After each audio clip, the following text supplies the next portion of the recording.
Well, good morning, you guys. Welcome. Welcome. If this is your first time here, this is the Comptia Data Plus, which is the DA0-001 exam. We were doing this a few times last month, and then I found out it was better to do it in April. That's when the book will come out.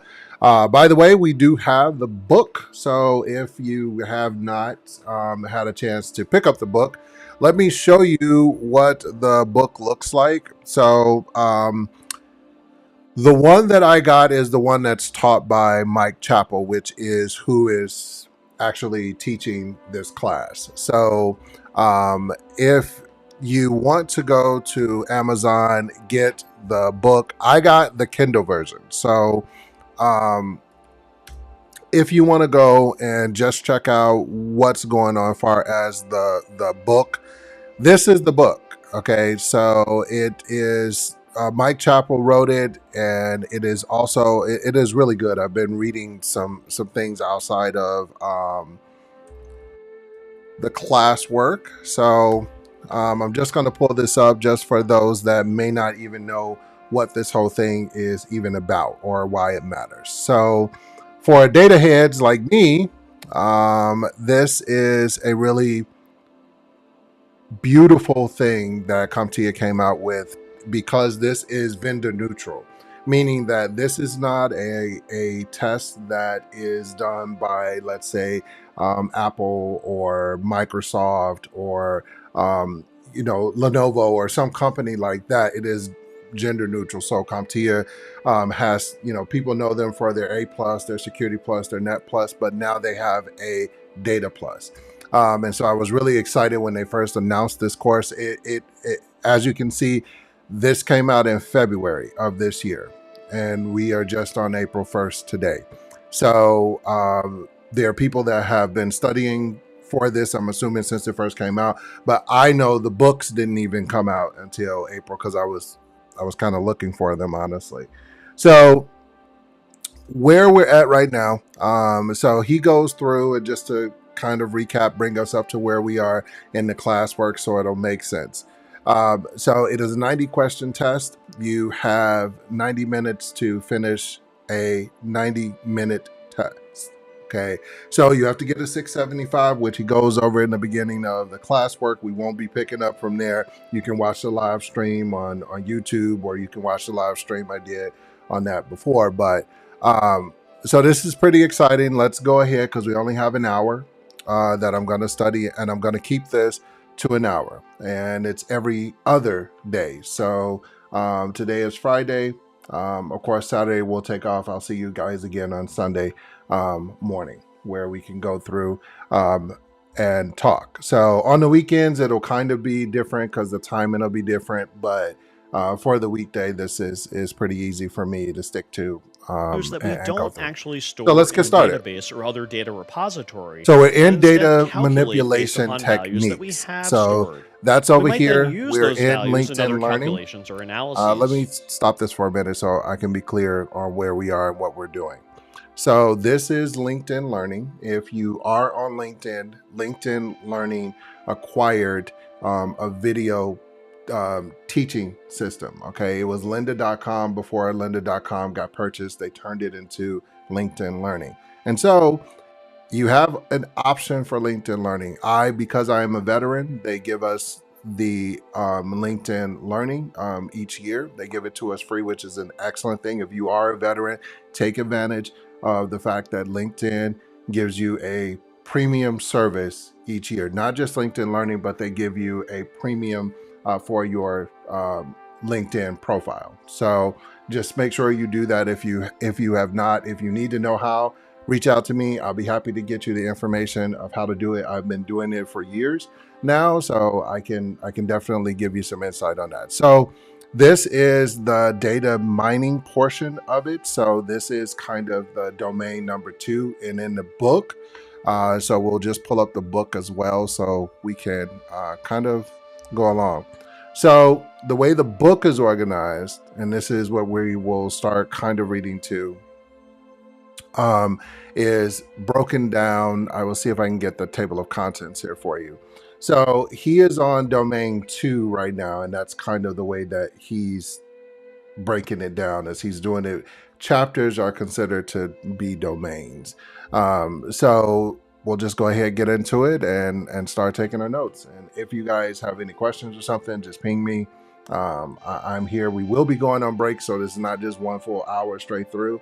The system will automatically go through, let you know when to go on break. It's going to change. You're going to hear thunder rolling through and thunder sounds and all of that, and it's going to give you kind of a timer, so you can always look and see when is the best time for you to, you know, come and be part of it. So just want to put that out there, and off we go. One of the best examples of a derived value is a person's age. We could store age in a data set like a database table, but that would be very problematic. The reason is that we have to update everyone's age each time they celebrated a birthday. That's going to be difficult for us to track, and it's almost certainly going to cause us some data quality issues. The better way to store this type of data is to keep the person's birth date in the database instead. Birth date is an unchanging fact. No matter how old I am, my birth date remains the same. Plus, I can take this birthday and calculate someone's age at any point in time. So it's better for me to have birth date stored in the database and keep age as a derived value that I can calculate whenever it's needed. So let's take a look at how we might do this in SQL. In the employee table that we've been using so far, we have the birth dates of employees stored. Let's take a look. I'm going to select job titles and birth dates from the employee table. Now, if I want to see someone's age, I can calculate it using their birth date. Actually performing these date calculations can be a little tricky, and you don't need to understand all of the syntax that I'm about to type. What you should know is the basic idea that I can calculate someone's age by subtracting their birth date you do not from the need current date. to know I can like get the current SQL date for in the SQL test, using the getDate function. or Let's you go don't ahead and need just to know insert that R here. language for the test. You just need Now when I to run this be able query, to I get a new understand column that just what you're contains the doing, current date what they're and time doing here. repeated continuously. There's a function in SQL Server called dateDiff that allows me to calculate the difference between two dates. So let's go ahead and apply that to these two values. I'm going to run dateDiff, and I'm going to ask for my result in the number of days of taking the birth date and subtracting the value we get from getDate of the current date. And let's run that. And now I have the person's age in this third column. I can actually even go ahead and call it as age and run it again. But notice these values are a little odd. The CEO's age is 19,255. What's happening here is this is in days because that's what I asked for. And if I want to convert this back to years, I can just divide it by 365.25 to account for leap years. And there are age as a floating point number. So I see the CEO is 52.7 years old. So here this age column is a derived value. It's important to understand that I didn't actually put this age column into the database. Each time I run this query, it calculates the person's current age and provides that current age in the results. That's one of the great things about a derived value. I don't need to keep it updated in the database because it's never stored there. It's just derived from the values that are stored there. The last type of data manipulation that we'll discuss is combining multiple data sets. This is a very common task for data analysts who sometimes need to combine data sets that they find in their own organization with each other or with data sets from external sources. We'll talk about 3 different ways that you might combine data sets: appending data, merging data, and blending data. Appending data combines 2 data sets that have the same structure into a single data set. We do this by simply adding the rows from one data set to the bottom of another data set. For example, let's say that we have 2 CSV files containing information about sales orders like the ones you see here. One of these tables contains data for January, while the other contains data for February. If we want to combine these 2 data sets into a single data set, we can simply append the February data set to the bottom of the January data set, and then continue with our analysis. Merging data combines 2 data sets that have a common variable. While appending data to a data set adds rows, merging data sets adds columns. For example, we might have one table of data containing information about the products customers ordered, tracked by product ID. We then Okay. might have another data set containing product names and prices that uses product IDs as the primary key. We can combine these tables by matching up each row in the orders table with the matching row from the products table. That merges the two data sets together. In the world of databases, we call this merging a join of the two tables. The last way that we might combine two data sets is by blending them. Data blending combines data sets that come from different sources. It's conceptually very similar to merging or joining data sets, but blending combines data sets that weren't designed with the intent to be joined together. For example, database tables have foreign key relationships between them that define how to join them together. This is a formal structure, and the join is guaranteed to work because the referential integrity rules of the database enforce this structure. In data blending, we're bringing together data from different sources where these rules aren't enforced. Instead, we're making a best effort attempt to blend the two data sources. What R package makes it easy to work with dates? I'm gonna go string. Probably wrong, but then it has to be date math then. Whoa.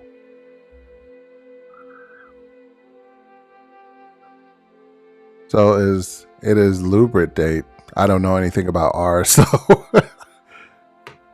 database tables that you would like to join together using a foreign key relationship. What term best describes this action? Merging?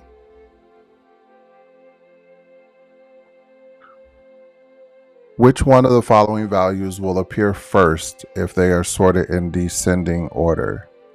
And descending order, Xavier. Which one of the following is not considered an aggregate function? Min, max. I don't think select is. You are working with a data set and want to change the dates of categories that you used for different types of books. What term best describes this action?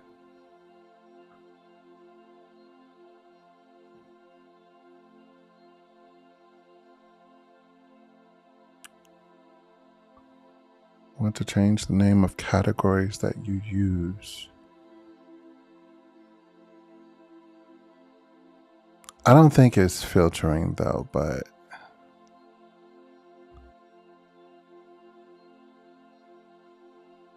it is recoding?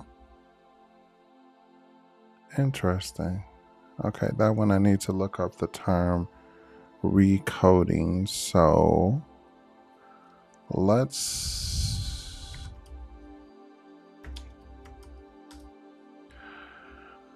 we need to kind of start a place to keep our data documents.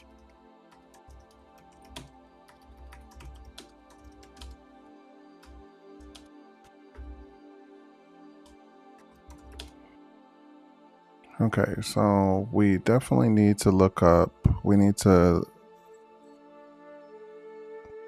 do more research on recoding.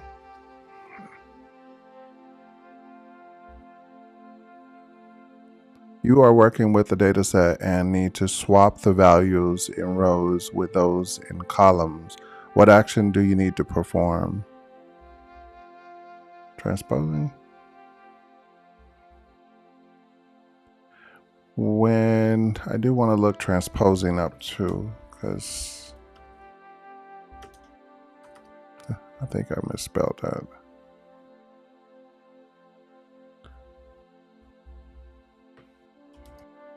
Okay. What else we have? When analyzing the values of two variables, you decide to convert both variables so they are on a scale of 0 to 1. What term is this action?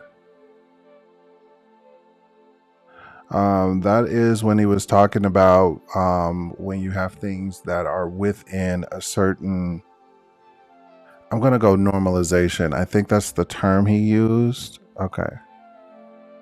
You would like to combine the text in two different strings to form a single string. Catenation.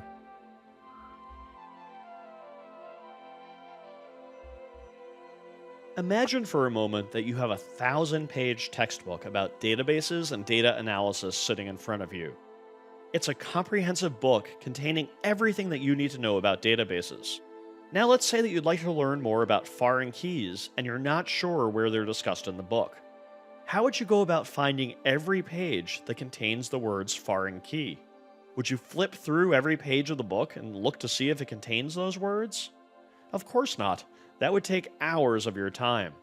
Instead, you'd turn to the back of the book and use the index to find every location where the book mentions foreign keys. The index of a book is super useful because it points you at the locations in the book that contain important terms, helping you cross-reference the text. Database tables also have indexes for essentially the same reason. Database indexes help us identify the rows in a database table that might match our query results without checking each row individually. Let's say that we have a database table containing millions of rows about each one of our organization's many customers. This table might have a primary key of customer ID that's just an integer, and several other fields containing information about the customer. One of those fields might be the state in the United States where that person lives. If we wanted to find out which of our customers live in New York, we could check every row in the database to see if the customer in that row lives in New York. That would work fine for this small sample of the table because we can quickly check these 5 rows. But what if our database table had millions of rows? It's still possible, but it's not very efficient and it's going to take a long time. If we had an index to our table based upon the state field, it would look something like this. The index tells us which table rows contain different values for state, and then allows us to go directly to those rows without checking each row individually. Indexes like this one speed up database queries. When we execute a database query, the database will first check to see if there are indexes for all of the columns mentioned in the query. If there are, then we have a situation called a covered query. The indices cover all of the columns required to fulfill the query, and the query can then run very quickly. In cases where we don't have a covered query, then the database does need to check every row to see if it is indeed matching. This individual row checking is known as a table scan, and it's very computationally expensive. When you're troubleshooting database performance issues, indices are one of the first places that you should turn. If users or applications are executing many queries that are not covered by an index, that can dramatically slow down the database. Adding an index that covers these queries can speed things up significantly. Now, there is, however, a downside to using indexes. Indexes speed up the process of retrieving information from the database, Well, that's but they because it also has to be slow down the reindexed. process of inserting information into the database. Every time you add or modify data in a table, the database also needs to update the indexes on that table. Another way that you can improve your query performance is by working with only a subset of the records contained in a database table. There are 2 major ways that you might do this: by limiting the number of rows returned by a query, and by using temporary tables. Limiting the number of rows returned by a query is very useful when you're initially designing a query that's going to be eventually run against a very large table. As you Mm. test your query, you might not actually need to see all of the results, and sending those results from the database server to your computer might be time-consuming. In those cases, it's helpful to limit the query results to a subset of the rows. You can do this by instructing the database to only return a small number of rows. Top The 100 syntax to or do this differs from database to database. I'll show you an example here in Microsoft SQL Server. Let's begin by writing a query that pulls all of the rows from the person table. When I go ahead and execute this query, it takes a while to run. It's pulling a very large number of rows. The query itself was very simple, so the database shouldn't have had to spend too much time executing it. yeah, but we're in like However, there's a lot 16, of data to almost return, so it 20,000 does take a rows. long time for the results to reach me. You can see this query took 12 seconds. If I just wanted to make sure that my query worked and see what types of data it returns, I don't need to see all 19,972 rows. Instead, I can tell the database to execute my query and only return the first 100 rows. To do that in Select. Microsoft SQL Server, I just add to my select query the keyword top and then the number of rows that I'd like to see. When I run this, it executes Done. very quickly. It's super fast, and this is going to be much more of a pleasure to troubleshoot. Temporary tables are another way to optimize query performance. If I'm doing some analysis where I'm only going to work with a small subset of a table, I can save that subset, or the results of any intermediate query, into a temporary table that the database will keep for my use. That table is only available to me, and it's destroyed when I disconnect from the database, but it can be a great time saver. For example, here's a SQL query that finds the first names, last names, and job titles of all employees who earn more than $50 per hour. Of course, I can run this query and see the 7 people who match these criteria. Now, if I want to use this data later, I can modify my query to place the data into a temporary table. The format for creating a temporary table also differs from database to database, and there are multiple ways to create one of these tables. Here in Microsoft SQL Server, I can modify my select query to place its results into another table by adding an into clause. Let's go ahead and put that right after the select clause. I'm going to say select into, and then I'm going to give my table a name that begins with a hashtag. That hashtag makes it a temporary table. I'm going to call it high pay. Now when I run this query, the results don't display on the screen because they've been placed into that temporary table.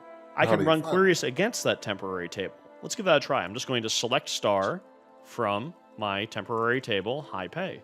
And when I run this query, I get back those results, the 7 rows that I had it? selected Also, into just that put it table. in a I temporary can also do place. filtering and other things on this table just like it's any other database table. Let's say I want to see only the employees whose rate is over $100 an hour. When I run this, now I get just the 1 row of those 7 rows that match my criteria. As with many of the topics we're discussing in this course, you don't need to know how to actually create record subsets or temporary tables on the Data Plus exam because the process differs from database to database. You just need to understand how these techniques can help you optimize query performance. When we have complex data analysis needs, there are often multiple ways that we can construct our queries and multiple ways the database might execute those queries. Fortunately, modern databases have become very efficient at optimizing queries, so we can normally write our queries in whatever way is comfortable for us, and then the database will optimize them to run more efficiently. The actual steps that the database will follow when it executes a query are called a query execution plan. This plan tells the database how to efficiently perform the desired action. Now, in the next video, I'm going to talk about how reusing query execution plans can optimize performance. But first, let's talk about how we can view and interpret these plans. Here, I'm connected to a Microsoft SQL Server database, and I have 2 queries already written. The first is a simple query that just retrieves a single column of data from a single database table. The second is more complex, joining together information from multiple tables. If I simply execute both of these queries, I see the results down at the bottom of the screen. Now, I can also tell the database that I'd like to understand how it plans to execute a query. If I highlight the first query, I can click this button to display the estimated execution plan.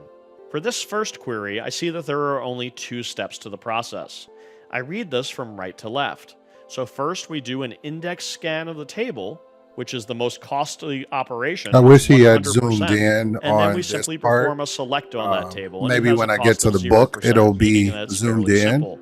If I repeat this process for the second query, this query is more complex, and I get a more complex execution plan.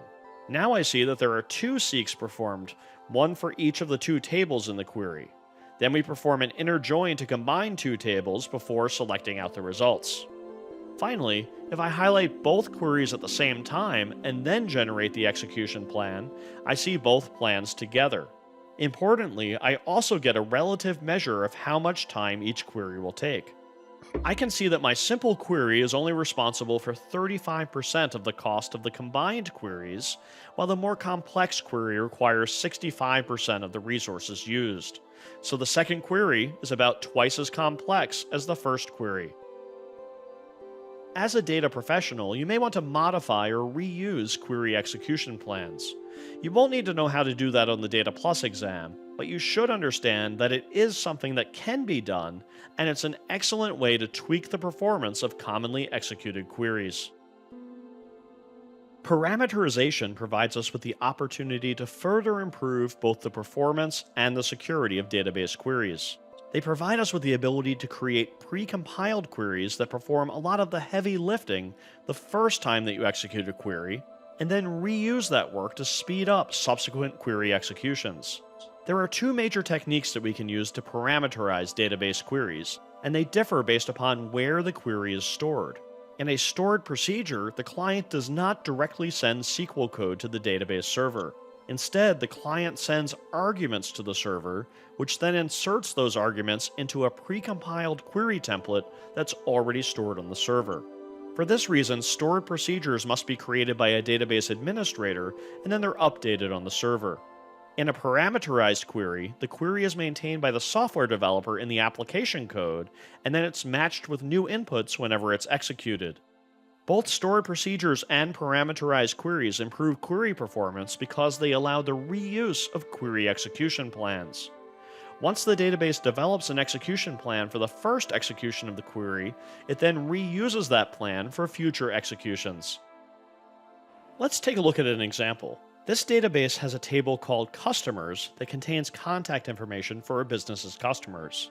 Now, I could write a SQL query to show me all of the customers located in Texas. I'll just do select star from the customers table, and I want those records where the customer state equals Texas. And when I run this query, I get back the 6 customers who are located in Texas.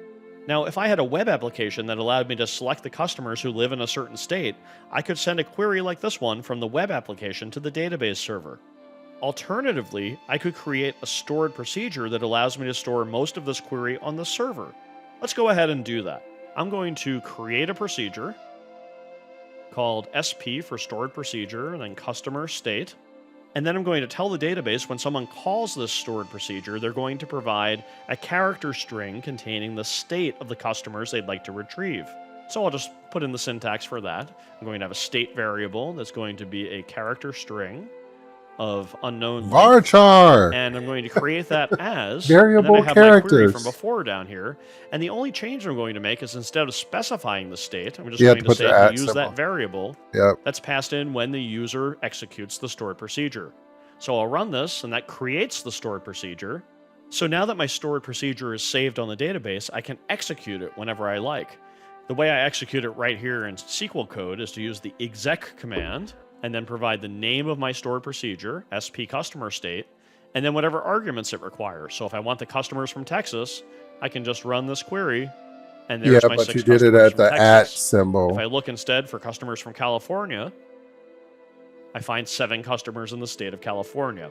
So in addition to improving the performance of our queries, using a stored procedure like this one also provides some security benefits.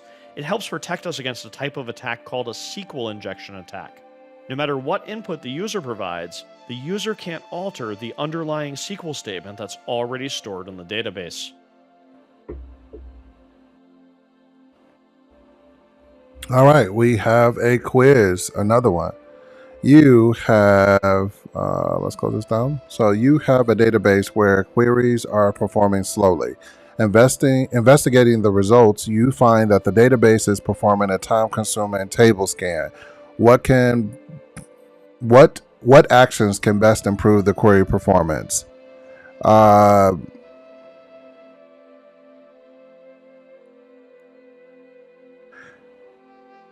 You could add an index, would be my guess, because the index will allow you to have it's instead of it having to go through every single entry within the database, it can just go to an index. So for example, if you had all of your customers stored for the state of California in a specific database, instead of it having to go out to that, like every database and scan every database just to find California, you could have it go through and figure out one of two things. You can have it go to the index. In the index, you would have, let's say, a number one would be for all of your California customers. Then it would go to that particular index, go to one and know just to go to that base, which would make the query a lot quicker.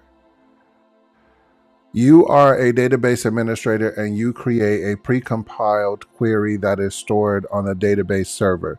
What have you created?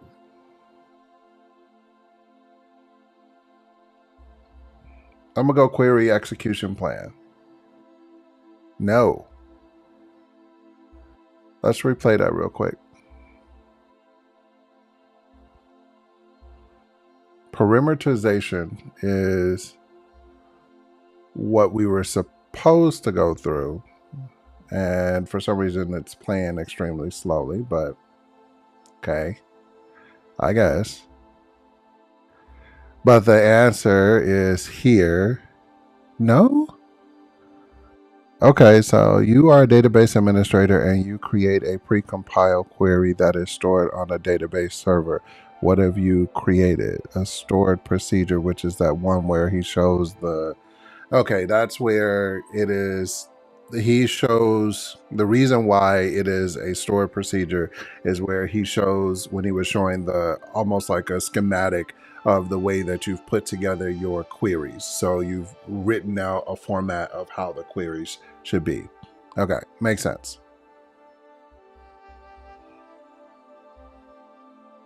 Thanks for watching my Comptia Data Plus data mining course. It's been a pleasure joining you for this journey through the world of data. I That is hope my that as you've chapel. completed this course, you found it interesting and helpful in preparing for the Data Plus exam.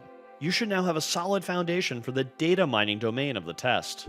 If you're following my Data Plus course series in order, you should now turn to the Data Plus Data Analysis course. Otherwise, you can move on to any of the other 5 courses in this series. Good luck with the rest of your test preparation. All right, so now we are going to first of all download our certificate, and we are going to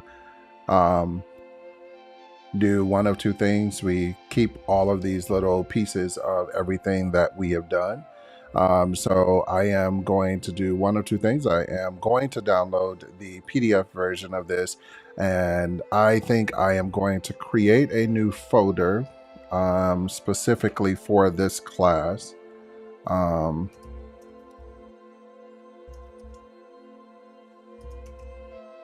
and I need to do this with my other ones so that I have. All right, so we've got a folder on the board.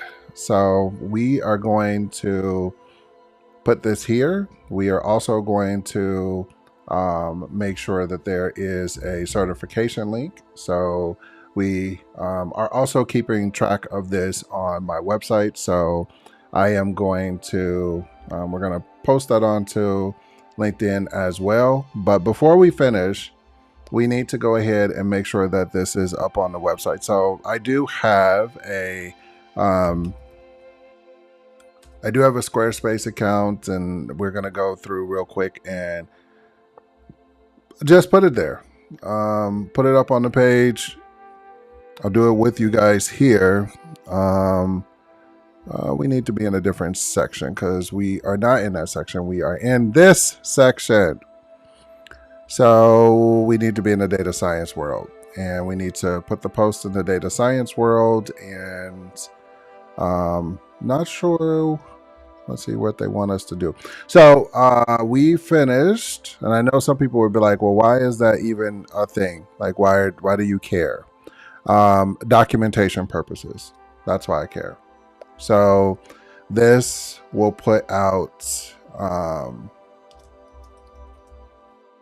This tracks that data. So if I want to put in, I think I'm just going to put in a link here because they gave you a link, but I'm not sure.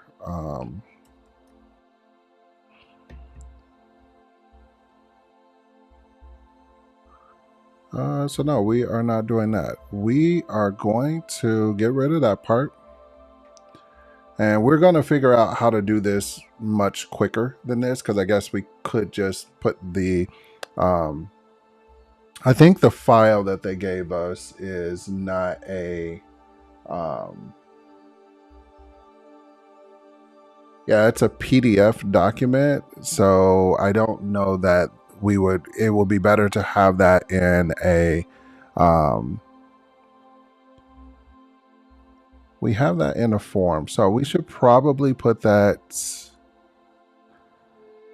if they give us the download certificate portion and we do it as a PDF, I'm assuming we should be able to just put that in here because it is. They just gave us a link, and I'm not sure what that link was necessarily for, but they did give us a link. Let me see what we go here.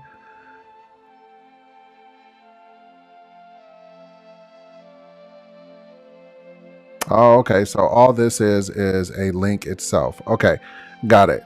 So we should probably just grab this content because it makes it so much easier to um, just put the content in there as well as the form, which I think is a pretty good idea that we do that. I might have to convert this image to,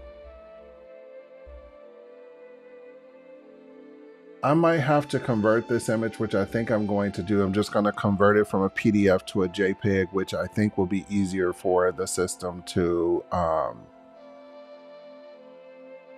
be able to really work with, is to not have it in a PDF and just have it as a JPEG. We'll throw it up onto the website so that the content is there for people who. So let's do this. Let's go ahead, add this image real quick. There it is. We created it on the other screen. There we go. We are going to write the content right here. We need to make sure that that is in the SEO part. I know if anybody is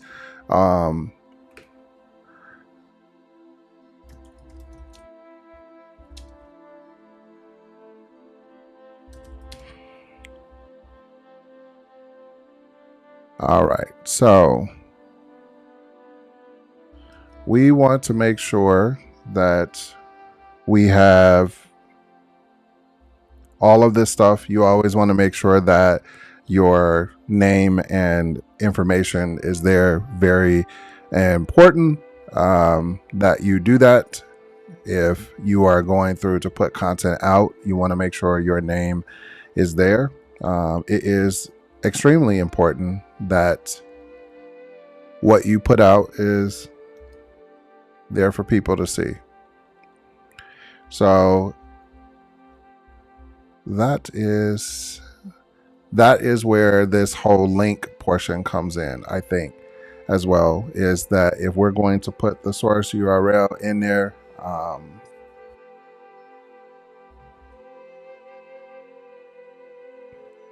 we will put information. Actually, you know what? I think I'm going to keep that clear. I'm not going to put that in there.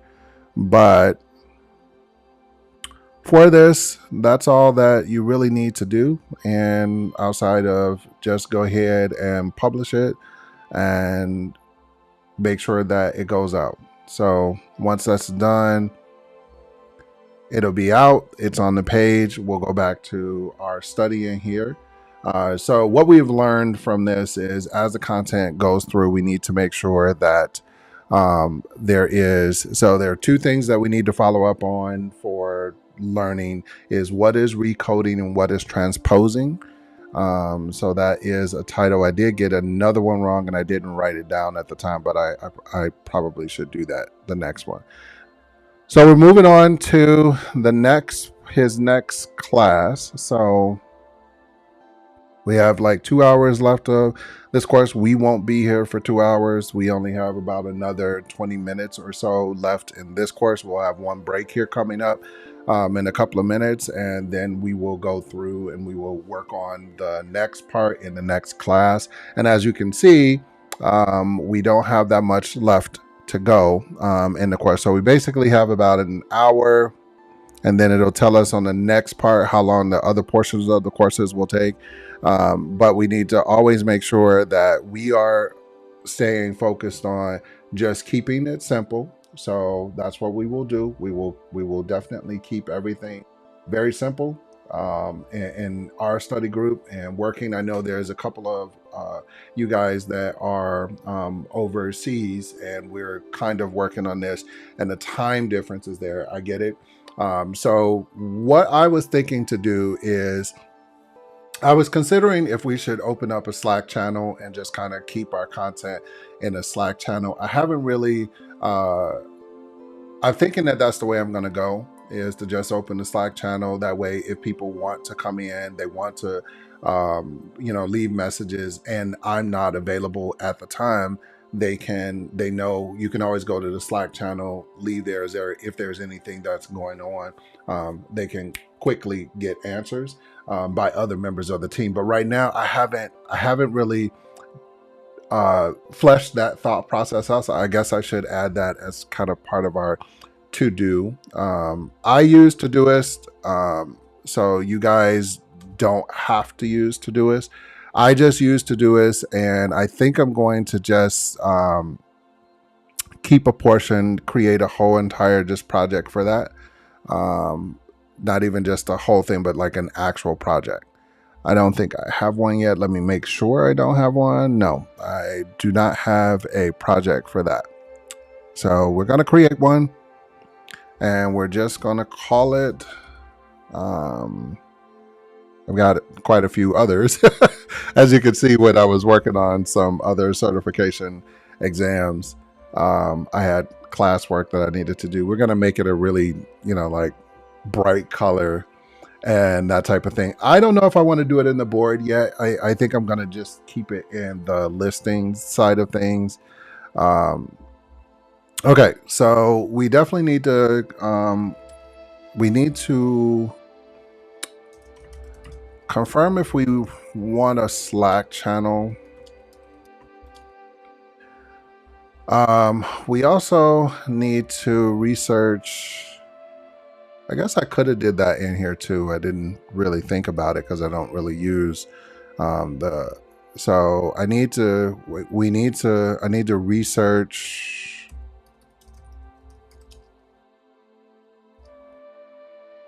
All right, so that's going to add that. So we need to research recoding, what that means.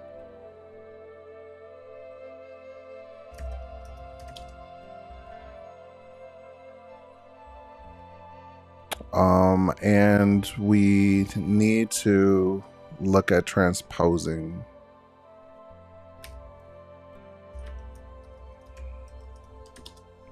We definitely need to look up, research what transposing is, and kind of have a definition and data set or so of what's going on with that. Again, I use Todoist. You guys don't have to use it. That's my thing.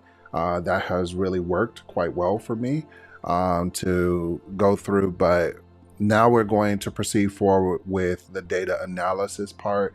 I'll wait till after the break. So we have a break in about a minute. As you can see, there's always a timer, by the way. If you haven't looked, there's a timer in the bottom right-hand corner that will constantly go. And that's kind of our color of purple, kind of keeping with that purple theme.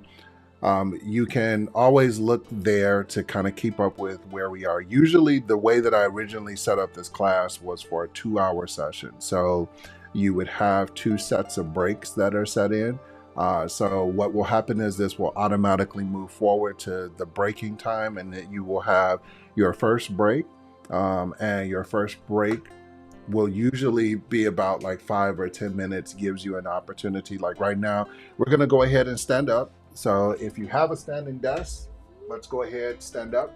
And for those of you that don't have a standing desk, you'll be looking at my stomach as the desk rises. But what we're going to do is stand up, so we're not just kind of sitting down. The next portion of the class, we're going to do standing up. And we're gonna wait. So when we come back, we're going to do what we can. We'll have about another 15 minutes left, so we may get 1 or 2 classes left. This class will end at 7 a.m.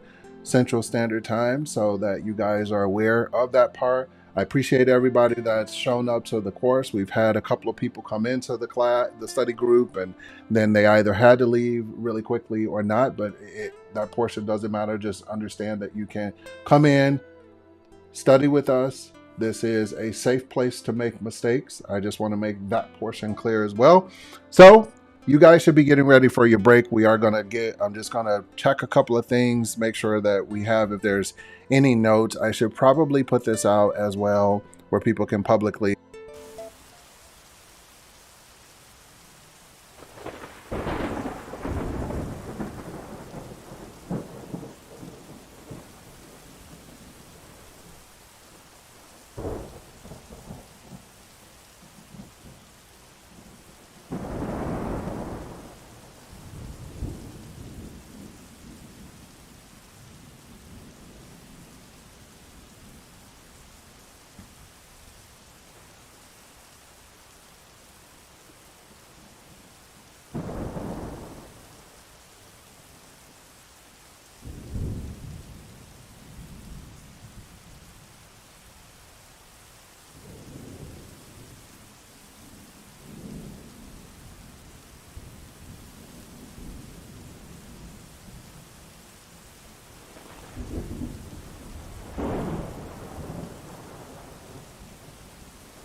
Hey, welcome back, you guys. So let's go ahead and kind of talk about. Um, I want to talk about some things so that it is clear. I don't think you guys can quite see what's going on. So let me at least get my camera back on here so you can see. So we have about 5 minutes left. And so what I wanted to talk about in that 5 minutes is to really give you guys kind of some insight into what I think we should really work on, what we should really look at, and kind of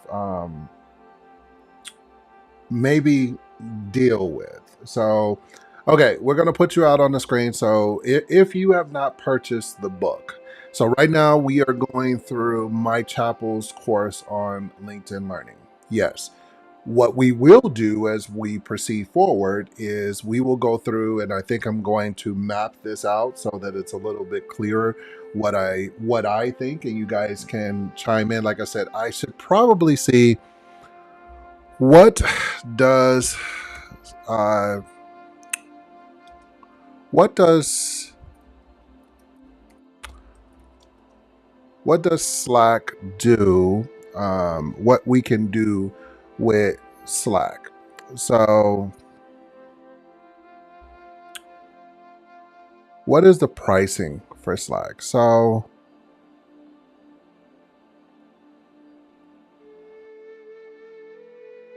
well, it doesn't cost anything for you to do it. We could totally create like a Slack channel. If that's something that you guys are, yeah, we could totally create a Slack channel and just have the content there so that if someone wanted to go to the Slack channel that might be studying, that's in this group that you guys might actually want to do. Give me a second. Let me change this back out because we need to be in the correct place. Um, I am actually tracking the time. So I use a app called Timery, and Timery, I'm sorry, the app on my Mac is called Timery, but it's actually through Toggle, and Toggle allows you to. I'll show you guys that as well. Um, so Toggle is a like for you to track your time. So if you're just looking for something to time track with, and this is the way that I'm going to time track because it works for me, you can do it completely for free. So when you get ready to time track, it just allows you to be able to go in and say, like, if you look at the top of the screen here, I have a browser that's set up, and it gives you, it's just a click. So you go in, you set up whatever project that you're working on, and bam, you can track your time. So a couple of things we need to take away from today's course is we're going to work on researching recoding, transcoding. At least that's what I'm going to be working on. Now, far as the Slack channel is concerned, I do think that I would create a Slack channel if there was a number of people who actually were looking for ways to communicate. Maybe once we get further along, I could create a Slack channel if there's a need, but I will leave it on as a to do on our to-do list. But far as the studying portion, I'm going to create a section for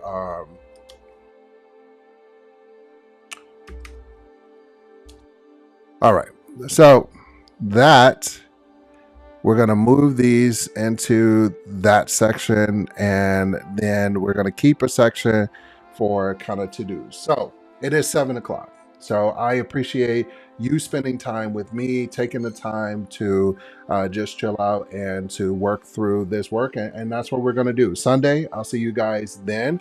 We are going to go through the next section. And right now, the next section is on data analysis. So I'll talk to you guys on Sunday. Bye.